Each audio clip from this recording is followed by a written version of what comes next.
Hello and welcome to HMTV digital. గాజాలో Israel Hamas మధ్య వచ్చే సోమవారానికి కాల్పుల విరమణ ఒప్పందం కుదిరే అవకాశం ఉందని అమెరికా అధ్యక్షుడు జో బైడెన్ తెలిపారు.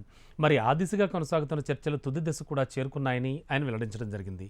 ఇప్పటి వరకు అయితే ఒక నిర్దిష్ట ఒప్పందం కుదరలేదని ఆయన స్పష్టం చేశారు. కానీ ఇరుపక్షాల మధ్య సంధిలో భాగంగా హమాస్ చెరలో బందీలుగా ఉన్న వాళ్ళని విడిచిపెట్టాల్సి ఉంటుంది. అండ్ మరోవైపు ఇజ్రాయెల్ తమ జైళ్లలో ఉన్న పాలస్తీనియన్లను విడుదల చేయాల్సి ఉంటుంది. గాజాలో మానవతా సాయం కోసం వేచి చూస్తున్న వాళ్ల కోసం సహాయ సామాగ్రితో వందలాది ట్రక్కులను కూడా లోపలికి అనుమతించాల్సి ఉంటుంది.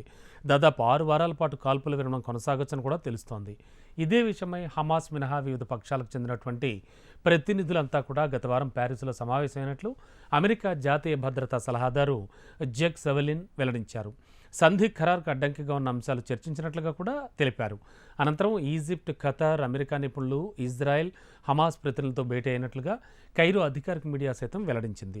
ముస్లింల పవిత్ర మాసం రంజాన్కు ముందే ఈ ఒప్పందానికి వచ్చేందుకు కృషి చేస్తున్నట్లుగా కూడా పేర్కొంది. కాల్పుల విరమణ ఒప్పందం ఖరారులో వివాదాస్పదంగా మారిన కొన్ని అంశాల్లో ప్రత్యామ్నాయాలను ప్రతిపాదించినట్లు హమాస్ ప్రతినిధి ఏఎఫ్పి మీడియాతో వెల్లడించడం కూడా జరిగింది. దీనిపై ఇప్పటివరకు ఇజ్రాయెల్ నుంచి సానుకూల స్పందన ఏం రాలేదని తెలిపారు. అయితే కాల్పుల విరమణ షరతులు, గాజా నుంచి బలగాల ఉపశమన విషయంలో వాళ్ళు ఇప్పటివరకు కూడా నిర్దిష్ట విధానాన్ని తెలియజేయలేదని పేర్కొన్నారు. మరోవైపు గాజా నుంచి వెనక్కి తగ్గేది లేదని ఇజ్రాయెల్ ప్రధాని బెంజమిన్ నెతన్యాహు ఇటీవల ఓ సందర్భంలో కూడా చెప్పారు. ఇది అసంబద్ధమైన డిమాండ్ అని కూడా కొట్టిపారేశారు. మరోవైపు హమాస్తో కాల్పుల విరమణ ఒప్పందంపై జరుగుతున్నటువంటి చర్చలు సానుకూల దిశగా కొనసాగుతున్నాయని ఇజ్రాయెల్ అధికారి ఒకరు వైనెట్ మీడియాతో తెలిపారు. సైనిక, నిఘా సంస్థల అధికారుల ఒప్పందంపై కూడా చర్చల కోసం ఖతార్ వెళ్ళినట్లు ఇజ్రాయెల్ మీడియా వెల్లడించింది. నవంబర్లో వారం పాటు కుదిరిన ఒప్పందాన్ని పర్యవేక్షించిన Qatar emir Sheikh Tamim bin Hamad Al దాని తాజా చర్చల్లో కూడా కీలక పాత్ర పోషిస్తున్నట్లు సమాచారం. ఈ మేరకు ఆయన హమాస్ నేతలతో మాట్లాడినట్లుగా తెలుస్తోంది. గాజాలోని రఫాలో భూతల పూర్కు సంబంధించిన ప్రణాళికలను సైన్యం అందజేసిందని బెంజమిన్ సోమవారం తెలిపారు.